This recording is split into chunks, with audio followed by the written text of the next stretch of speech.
ગુજરાતની અંદર આગામી 7 દિવસ દરમિયાન હજુ પણ હળવાથી મધ્યમ વરસાદની આગાહી કરવામાં આવી છે। હજુ ગુજરાતને માથે એક સાથે 3 સિસ્ટમ સક્રિય થઈ છે, પરંતુ આમની અસર છે ગુજરાતની અંદર જોઈએ એટલી આપણને નથી વર્તાઈ રહી। જે 3 સિસ્ટમ સક્રિય થઈ છે તેમની પણ વાત કરવી છે। આજે કયા વિસ્તારમાં વરસાદ પડી શકે છે તેમની પણ વાત કરીએ। નમસ્કાર, આપ જોઈ રહ્યા છો નિર્ભય ન્યૂઝ અને હું છું આપની સાથે રિદ્ધિ। વેધર અપડેટમાં અત્યારે વાત કરીએ કે જે ગુજરાતની આજુબાજુ જે 3 સિસ્ટમ સક્રિય થઈ છે એમની ગુજરાત ઉપર અત્યારે કેવી અસર થઈ રહી છે। સૌથી પહેલા તો આપણે જોઈ રહ્યા છીએ કે ગુજરાતમાં જે આગામી 7 દિવસ દરમિયાન જે વરસાદની આગાહી કરવામાં આવી છે એ બધાની વચ્ચે ક્યાંક હળવાથી મધ્યમ વરસાદની ઝાપટા છે। ખાસ કરીને જે આ ઉત્તર પૂર્વનો ભાગ છે અને એમની જ સાથે જે મધ્યપ્રદેશ અને આસપાસના વિસ્તારોની અંદર લો પ્રેશર એરિયા છે ક્યાંક આપણને ક્રિએટ થયેલું દેખાઈ રહ્યું છે। જ્યાં મધ્યપ્રદેશનો ભાગ છે ત્યાં અને 4 કે 5 કિલોમીટર જે આ મધ્યપ્રદેશનો જે વિસ્તાર છે એમનાથી દૂર જે સાયક્લોનિક સર્ક્યુલેશન જે અત્યારે આપણને આ બનેલું દેખાઈ રહ્યું છે કે જે એક સાથે પવનો ભેગા થઈ રહ્યા છે એમની અસર છે એ ક્યાંક ગુજરાતની અંદર જે દક્ષિણનો ભાગ છે કે સૌરાષ્ટ્રના મુખ્ય વિસ્તારો છે ત્યાં વરસાદની અત્યારે શક્યતા દેખાઈ રહી છે। એટલે કે જે 3 સિસ્ટમ એક સાથે ગુજરાતમાં જે આજુબાજુના વિસ્તારમાં સક્રિય થઈ છે તેમની અસર અહીંયા વર્તાઈ રહી છે। જે અહીંયા ઉત્તર ગુજરાત છે એમની આજુબાજુ કે ઉત્તર પૂર્વનો જે આ ભાગ છે ત્યાંથી અને ખાસ કરીને જે મધ્યપ્રદેશ છે એમના તરફથી આગળ જોઈએ તો 4.5 કિલોમીટર થોડું દૂર જઈએ એટલે જે સાયક્લોનિક સર્ક્યુલેશન જે અત્યારે બની રહ્યું છે તેમના થકી જે ઘણા બધા વિસ્તારો એવા છે કે જ્યાં વરસાદ પડી રહ્યો છે, જે ભેજવાળા પવનો આવી રહ્યા છે તેમના થકી ઘણા બધા વિસ્તાર એવા છે કે જ્યાં વરસાદની શક્યતા છે। ખાસ કરીને જો દક્ષિણ ગુજરાતની વાત કરીએ તો સુરતની આજુબાજુનો વિસ્તાર છે, નવસારી, તાપી, વલસાડ, ડાંગ, દાદરાનગર હવેલી આ વિસ્તારોમાં વરસાદ પડી રહ્યો છે અને લગભગ 2 કે 3 વાગ્યાની આજુબાજુની જો વાત કરીએ તો પણ વરસાદની સંભાવના છે દક્ષિણ ગુજરાતમાં દેખાઈ રહી છે। એટલા માટે કારણ કે જે હવામાન વિભાગ છે તેમના દ્વારા જે ચેતવણી આપવામાં આવી છે, જે વિસ્તારોમાં વરસાદની આગાહી કરવામાં આવી છે એમાં જો સૌરાષ્ટ્રની વાત કરીએ તો ભાવનગર છે, અમરેલી, ગીર સોમનાથના વિસ્તારોમાં વરસાદની શક્યતા છે। સાથે સાથે જો મધ્ય ગુજરાતના અમુક વિસ્તારોની વાત કરીએ, દક્ષિણ ગુજરાતની વાત કરીએ જેમ કે અહીંયા દેખાઈ રહ્યું છે કે દાહોદ, છોટાઉદેપુર, ભરૂચ, નર્મદા, સુરત, તાપી, ડાંગ, નવસારી, વલસાડ, વડોદરા, બોટાદ, દીવ, દમણ, દાદરાનગર હવેલી એ વિસ્તારોમાં જે ધ્યાન રાખો એટલે કે હળવાથી મધ્યમ વરસાદની પરિસ્થિતિ છે એ આપણને અત્યારે વ્યક્ત કરવામાં આવી છે। ભલે ઉત્તર પૂર્વના ભાગોની અંદર જે આપણને ક્યાંક સાયક્લોનિક સર્ક્યુલેશન કે પછી કોઈ સિસ્ટમ દેખાતી હોય પણ એમની અસર છે ઉત્તર ગુજરાતમાં કોઈ જ નથી વર્તાઈ રહી। એટલે કે હજુ પણ આગામી 7 કે 8 દિવસ દરમિયાન ધીમે ધીમે આ જ પરિસ્થિતિ ગુજરાતમાં રહેવાની છે। ચોક્કસથી આપણે જો એ જોઈએ કે લગભગ 26 ઓગસ્ટથી કે 27 ઓગસ્ટથી જ્યાં વરસાદનો નવો રાઉન્ડ શરૂ થાય એ ધીમે ધીમે ક્યાંક 6 કે 7 સપ્ટેમ્બર સુધી ચાલે ત્યારે અતિ ભારે વરસાદની સંભાવના છે। એટલે એવું કહી શકાય કે રક્ષાબંધનના આગલા દિવસથી ગુજરાતના ઘણા બધા વિસ્તારોની અંદર વરસાદી ઝાપટા આપણને સારા એવા જોવા મળી શકે એમ છે।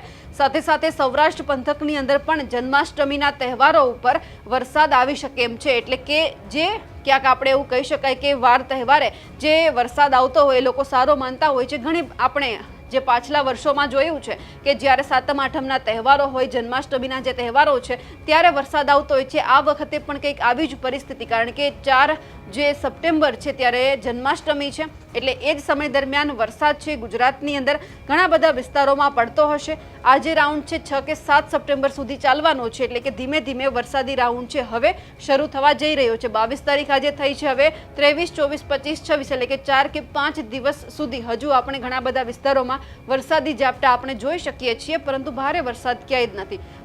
1 ઇંચ જેટલો વરસાદ છે એ નોંધાઈ શકે છે તેવી શક્યતા પણ વ્યક્ત કરવામાં આવી છે। સાથે સાથે હવે આવનાર સમયમાં વરસાદ ક્યાં પડવાનો છે તે બાબતે હવામાન નિષ્ણાંત પરેશ ગોસ્વામી શું કહી રહ્યા છે તે સાંભળી લઈએ। નમસ્કાર મિત્રો, વેધર ઇન્ફોર્મેશનમાં આપનું સ્વાગત છે અને હું છું પરેશ। ખાસ કરીને આ વિડીયો આપણે આવનારા દિવસનું હવામાન અને હાલના હવામાનની વાત કરવાની છે, જેમાં જોવા જઈએ તો તાપમાન હોય, પવન હોય અને આવનારા દિવસમાં વરસાદની શું સંભાવનાઓ છે તમામ વસ્તુની ચર્ચા કરીએ। સૌપ્રથમ તો આપને જણાવી દઉં કે અત્યારે જે પવનની ઝડપ છે એ થોડીક નોર્મલ કરતાં વધારે છે। અત્યારે એવરેજ લગભગ કહી શકાય કે 19થી લઈને 24 કિલોમીટર પ્રતિ કલાકની ઝડપે પવન ફૂંકાઈ રહ્યા છે। એ સાથે પવનની દિશા છે મુખ્યત્વે પશ્ચિમ અને પશ્ચિમ ઉત્તર, તો અમુક જગ્યાએ પશ્ચિમ દક્ષિણની છે। તો આ જે પવનો ફૂંકાઈ રહ્યા છે એ પણ અરબ સાગર તરફથી ભેજવાળા પવન આવી રહ્યા છે। આમ જોવા જઈએ તો અરબ સાગર અને બંગાળની ખાડી બંને સક્રિય છે, છતાં પણ ત્યાં કોઈ વરસાદી સિસ્ટમ અત્યારે સક્રિય નથી। પણ હા, એક ચોક્કસથી છે કે આવનારા દિવસમાં એક સિસ્ટમ બને તેવી સંભાવનાઓ છે. હવે જોવા જઈએ તો પવનની જે ગતિ છે એ થોડીક વધારે છે, એ સાથે તાપમાનમાં પણ હવે લગભગ છેલ્લા 2 થી 3 દિવસથી સતત વધારો થઈ રહ્યો છે. અત્યારે એવરેજ તાપમાન છે લગભગ 28 થી લઈને 31 ડિગ્રીની રેન્જમાં ચાલી રહ્યું છે અને અલગ અલગ વિસ્તારની અંદર જોવા જઈએ તો પવનની ગતિ છે એમાં વધઘટ પણ થઈ રહી છે. હવે આપણે જે સમજવાનું છે કે આવનારા દિવસમાં શું થશે. અત્યારે જોવા જઈએ તો હાલમાં 1-2 દિવસ કે 5 દિવસમાં કોઈ વરસાદની સંભાવનાઓ નથી, જેમાં ખાસ કરીને સેટેલાઇટના માધ્યમથી જોવા જઈએ તો આખો જે આપણો ઇન્સેટ છે, આ જે આખું આપણું જે ભારત છે એમાં મધ્ય ભારતની અંદર થોડુંક જે આપણે સક્રિય થયું છે. આમ તો આ બંગાળની ખાડી છે, અરબ સાગર છે અને એની સાથોસાથ જોવા જઈએ તો મધ્ય ભારતમાં જેમાં મહારાષ્ટ્ર ત્યાંથી લઈ અને જે મધ્યપ્રદેશના ભાગો છે આ સક્રિય છે, ઉત્તર ભારતના જે આ ભાગો છે યુપીવાળા એ પણ સક્રિય છે, પહાડી પ્રદેશવાળા વિસ્તારો છે આ પણ તમામ સક્રિય છે. પણ ખાસ કરીને જો આપણે ગુજરાતની વાત કરવા જઈએ તો ગુજરાતની અંદર માત્ર અમુક જગ્યાએ તમને સામાન્ય વાદળ દેખાતા હશે, એટલે કે બહુ કાંઈ ખાસ અત્યારે આપણી ઉપર એક્ટિવિટી ચાલી રહી નથી. હા, એક ચોક્કસથી છે કે આવનારા દિવસની અંદર જોવા જઈએ તો આઈએમડીનું જે જીએફએસ મોડલ છે એના માધ્યમથી પણ હવે આપણે સમજવાનો પ્રયત્ન કરવો છે. હવે જોવા જઈએ તો જે આઈએમડીનું જે જીએફએસ મોડલ છે એના માધ્યમથી જો આપણે આ સંપૂર્ણ વાત સમજવાનો પ્રયત્ન કરીએ તો અત્યારે જે આ ગુજરાતનો ભાગ છે આ ભાગ ઉપર અત્યારે વાદળછાયું વાતાવરણ છે, મોટાભાગના વિસ્તારની અંદર વાદળછાયું વાતાવરણ છે. કોઈ જગ્યાએ એકદમ હળવા છાંટછૂટ થતા હશે, એટલે કે ઝાપટા પડતા હશે. હા, એક ચોક્કસથી છે કે 17 અને 18 તારીખ દરમિયાન રાજ્યના ઘણા બધા વિસ્તાર એવા હતા કે જેમાં ઝાપટાનું પ્રમાણ વધારે રહ્યું. આજે 29 તારીખથી ઝાપટાઓમાં પણ ઘટાડો થયો છે અને હમણાં આ ગુજરાતના વિસ્તારો છે એમાં કોઈ ભારે ઝાપટા પડે તેવી શક્યતાઓ નથી. ખાસ કરીને આ જો પેજ છે એ 20 ઓગસ્ટનું છે. 20 ઓગસ્ટના રોજ પણ જોવા જઈએ તો આપણે અહીંયા એક વરસાદી સિસ્ટમ છે તમને જોવા મળતી હશે, જેમાં ખાસ કરીને આ ભાગ છે ગુજરાત આપણે અહીંયા છે, આ ભાગ ઉપર અત્યારે એક વરસાદી સિસ્ટમ છે. એ સાથે જોવા જઈએ તો બંગાળની ખાડી છે એ પણ સક્રિય થઈ રહી છે. અરબ સાગર ને એમાં પણ ખાસ કરીને જે સોમાલિયન જેટ હોય છે ને એમાં પણ જે એકદમ દક્ષિણ ભારતથી નીચેનો આ જે ભાગ છે, એટલે કે જેને આપણે કહીએ ઇન્ડિયન ઓશન, જે આપણે હિન્દ મહાસાગરનું નાકું છે, આ ભાગ છે એ પણ હવે ધીમે ધીમે સક્રિય થઈ રહ્યો છે. અને આ બંનેની સક્રિયતા હોય તો અહીંયા જે અરબ સાગરની નીચેની જે સક્રિયતા છે તો આ મોન્સૂન ઓફશોર ટ્રફ હોય છે એ પણ ક્યાંક ને ક્યાંક પોઝિટિવ થતો જાય છે. અને આની સાથે આ જે બંગાળની ખાડી સક્રિય થાય તો અહીંયા પણ વરસાદી સિસ્ટમ બનવાનું પ્રમાણ છે એ વધી જતું હોય છે. જેની અંદર હવે આવનારા દિવસની અંદર આપણે જોવાનું છે કે આવનારા દિવસમાં શું થાય. અત્યારે આ 20 તારીખ એટલે કે આવતીકાલના સેશન પ્રમાણે તો માત્ર ઝાપટાથી વિશેષ કોઈ શક્યતાઓ નથી, એ ઝાપટાનું પ્રમાણ પણ ઓછું રહેશે. હવે જો આગળ આપણે જોતા જશું તો આ જે સિસ્ટમ આવે છે, જો કે આ સિસ્ટમ છે એનો ગુજરાતને બહુ લાભ મળવાનો નથી, કેમ કે અત્યારે એ સિસ્ટમ છે ડાયરેક્ટ ગુજરાત ઉપર આવતી નથી. હા, એક ચોક્કસથી છે કે આ એક સિસ્ટમ અહીંયા સક્રિય ચોક્કસથી છે, પણ મોન્સૂન ઓફશોર ટ્રફ છે એ સપોર્ટ નથી આપી રહ્યો. એ સાથે જે મોન્સૂન ધરી હોય છે એ અત્યારે ઉત્તર ભારત તરફ ખસેલી છે. રાજસ્થાનના મોટાભાગના વિસ્તાર છે એ પણ અત્યારે ખાલી દેખાઈ રહ્યા છે. પણ આવનારા દિવસમાં ચોક્કસથી સિસ્ટમ છે એ ગુજરાત તરફ આવે, કેમ કે આમ જેમ આગળ જશું તો આપણે લગભગ ઘણા દિવસ પહેલાં વાત કરી હતી 22 ઓગસ્ટની. 22 ઓગસ્ટે જોવા જઈએ તો બંગાળની ખાડી છે ને બહુ સક્રિય થતી જોવા મળે છે. અને બંગાળની ખાડી જેટલી સક્રિય રહે તો બેક ટુ બેક ત્યાં સિસ્ટમ બને ને એનો લાભ છે એ ડાયરેક્ટ ગુજરાતને મળતો હોય. એટલે 22 તારીખનું સેશન છે ત્યાં સુધી ખૂબ પોઝિટિવ જોવા મળી રહ્યું છે. એ સાથે આ 23 તારીખે જોશું તો આ લગભગ ગુજરાત અને ત્યાંથી પૂર્વના ભાગો છે, જેમાં ઉત્તર ભારતના ભાગો હોય, મધ્ય ભારતના ભાગો હોય, પૂર્વ ભારતના ભાગો હોય, આ તમામ વિસ્તારો છે ને એ સક્રિય થતા જોવા મળે છે. પણ આવનારા દિવસની અંદર આપણે ગુજરાતની અંદર હજુ પણ વરસાદની રાહ ચોક્કસથી જોવી પડશે. જો કે મેં આપને જણાવ્યું હતું અહીંયા જે સક્રિયતા જોવા મળે એને કારણે મોન્સૂન ઓફશોર ટ્રફ છે એ થોડોક વધારે પોઝિટિવ થાય છે. આનું જોવા જઈએ તો આ છે 24 ઓગસ્ટ. 24 ઓગસ્ટે જોવા જઈએ તો મોન્સૂન ઓફશોર ટ્રફ છે એ થોડોક વધારે પોઝિટિવ થતો જોવા મળે છે.